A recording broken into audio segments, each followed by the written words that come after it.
We found out that not all children are getting the same lesson. The fire department does try to go to all schools, but sometimes they're denied. The homeless veteran population around the United States has been on the decline, but in Springfield it's been steadily rising since 2007. Reasons for this issue vary, however, in Sean and Kevin's case, it's due to drug and alcohol abuse before and after their time in the military. This is an issue that's not uncommon for those in their situation. For $195 a month, here's what you get. Get your own private room. Come check it out. You get your own deep sink, plus your own swivel chair, and each business owner gets plenty of cabinet space. A typical air conditioning unit will last you about 20 years. If yours is getting up there in age, you might want to consider getting a new one, especially if you want to go green. I met with Kevin and Sean, two homeless veterans in the Springfield area. Each shared a different story reflecting their life struggles.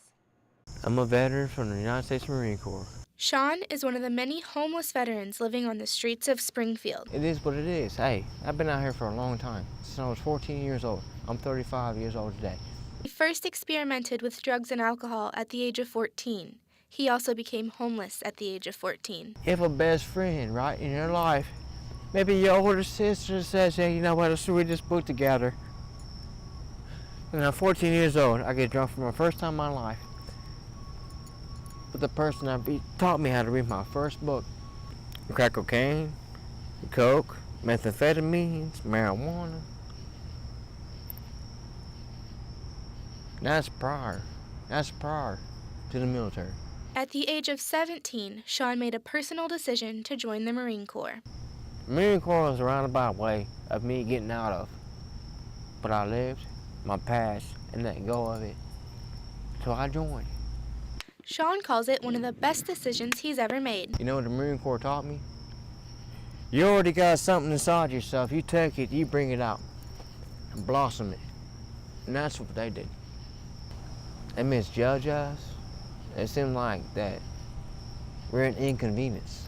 Unfortunately, Sean's military career ended abruptly. When he got word that he might be a father, he made an impulsive decision that landed him behind bars. Now, Sean does what he has to do to provide for himself and his family day by day. Dumpster diving. This time of year, yeah. Wintertime, when it's cold, 4 degrees or below, you know what? Hey, a dumpster is a friend of mine. I've slept in so many different places, man, that most people wouldn't even think of. I've slept in abandoned vehicles. I've slept in abandoned houses. Matter of fact, you know what? If I was tired enough and y'all go away, I'll sleep right here. Sean is married and has 2 sons. He is currently unemployed, and when we asked him if he was looking for employment, his answer was no. My drug of choice is alcohol. During our time with Sean, it was apparent from his actions that he was intoxicated and battling addiction. I've drank today, yeah. How much have you had to drink today? A pint of vodka and two Four Locos. According to the Armed Forces Health Surveillance Center, 1 in 8 troops that returned home from Iraq and Afghanistan from 2006 to 2008 were referred to counseling for their alcohol problem. Kevin, another homeless veteran that we talked to, is on a different track. He sat down to talk to us after a long day of work. He is saving money to move his girlfriend to Springfield and start a life with her. Kevin moved to the area a few weeks ago after making the decision to get his life on track. He says his childhood also led him to join the military. Parents got divorced when I was 12, got put in foster homes. When I turned 17, they said, well, you're legally an adult. You got to fend for yourself. So I joined the military. Kevin says it was an inspiration of a family member that led him to join the military service. I was young. I was only 17 when I went in. And I kind of did it to tick my dad off and respect my grandfather. Unfortunately, Kevin's temper and urge to fight got him kicked out of the Navy. I got in a little bit of trouble. I assaulted an officer in the enlisted men's club. We were in plain clothes. I didn't know he was an officer. We got a fight, and I got in trouble for it. Working odd jobs after his life in the military eventually led to Kevin's drug abuse. Doing plumber work with a friend of mine, seen him doing it. Curiosity got the best of me. Kevin said he has been clean of all drugs and alcohol for a while now and has no plans of using them in the future. He is currently staying at Victory Square, where all drug and alcohol use is prohibited. The homeless veteran population around the United States has been on the decline, but in Springfield it's been steadily rising since 2007. Reasons for this issue vary, however, in Sean and Kevin's case, it's due to drug and alcohol abuse before and after their time in the military. This is an issue that's not uncommon for those in their situation. In Springfield, for Taylor Vance, I'm Chandler Tatgenhorst, Ozarks News Journal. These are just two examples of veterans struggling on the streets of Springfield every day. The Kitchen, a local nonprofit, has set up an organization specifically designed to help this small but important population for those who seek help. The organization Home at Last has already helped hundreds of veterans locally in the last year. The legal rights of gay citizens has been a controversial topic across the United States for years. Recently, the state of Missouri got a lot of people talking about the issue. I explored both sides to see what people had to say. In the end, whether I marry my partner doesn't affect anybody else's marriage. It just doesn't. It just, you know, but if I can't marry my partner, it affects my life in a very deep way. Recently, Missouri Judge Rex Burleson declared Missouri's state ban on same-sex marriage unconstitutional. Many say the ruling applies only to St. Louis County.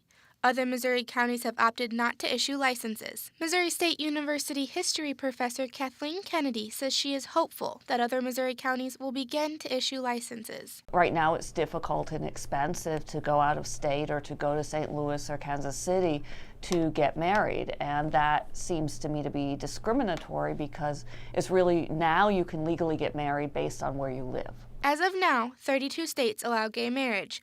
The recent changes in Missouri have sparked a lot of conversation over gay rights. Missouri State student Connor Stallings doesn't agree with the recent push to legalize same-sex marriage. I think the definition of marriage is a man and a woman, not a man and a man or a woman and a woman. I'm a Baptist, and obviously it goes against my religious views, the gay marriage thing, and it goes against a lot of other religious views in the United States. Look in the mirror and think, how does this really threaten you?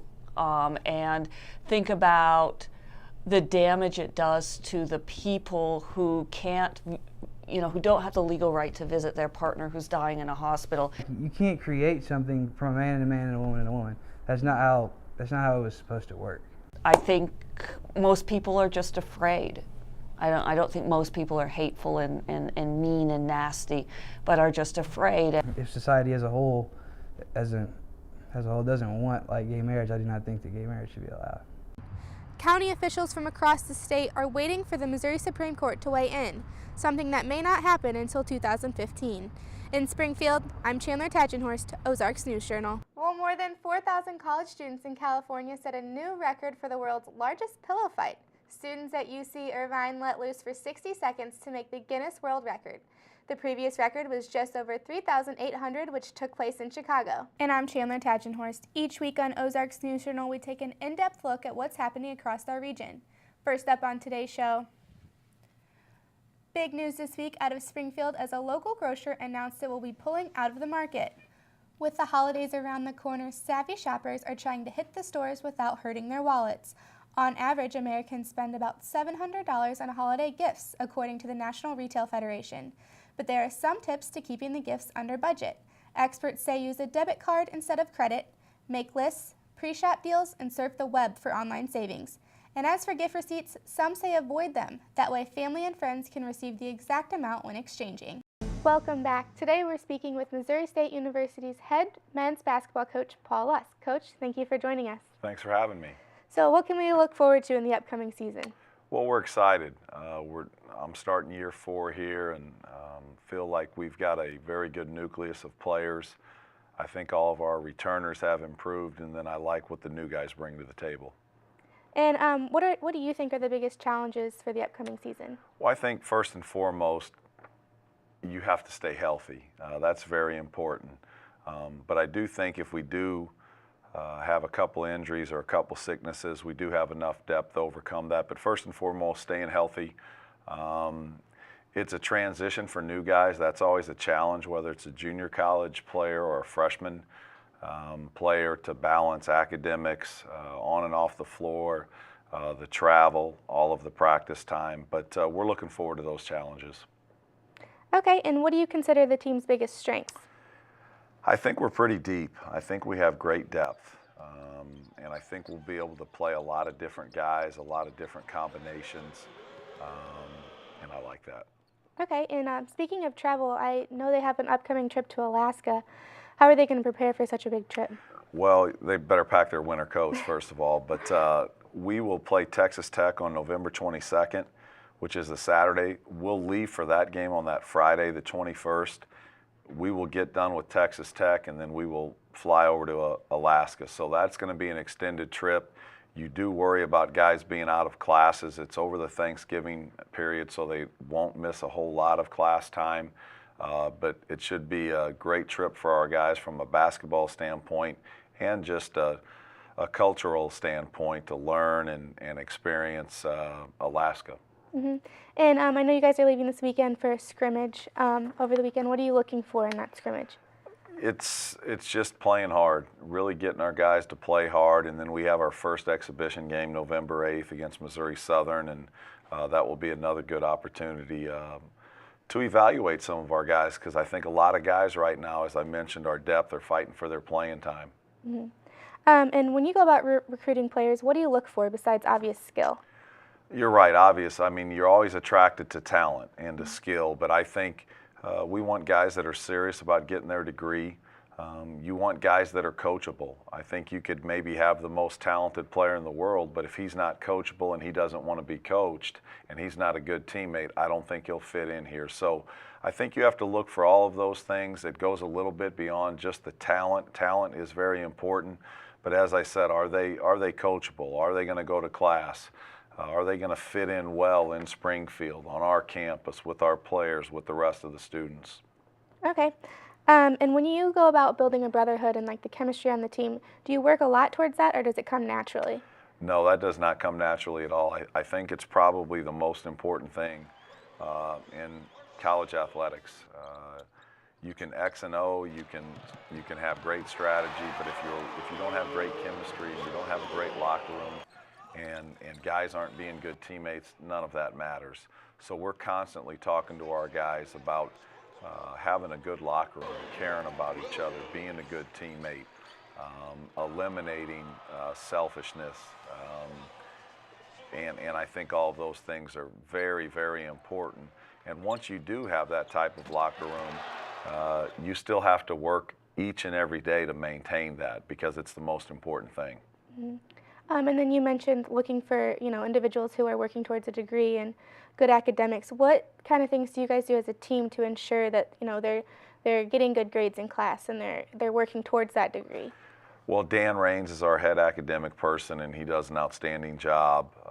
He constantly updates our staff about what our guys are doing.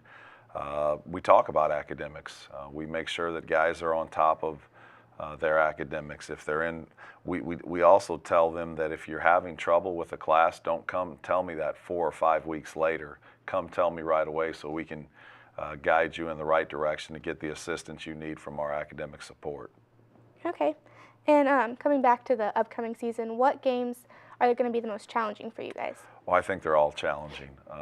Each and every game is very important. We do have some returners, but we also do have a lot of new guys that will be playing college basketball for the first time. Marcus Marshall's coming off of an injury. He's a very important player for us, but we won't look past any one game, nor will we look to any one game. It's truly one game at a time and trying to perform at a high level. Okay, and speaking of the new guys, how do they transition? Do the older members help them, or how does that work?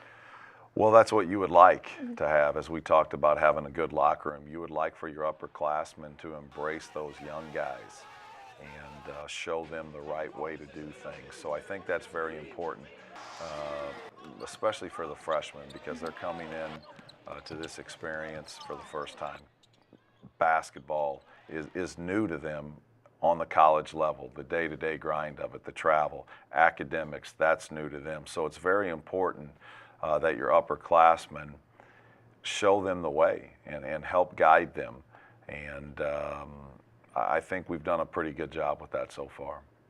Okay, well, finally, Coach, what does your team need to do to be considered like a big-time contender and get to the next level?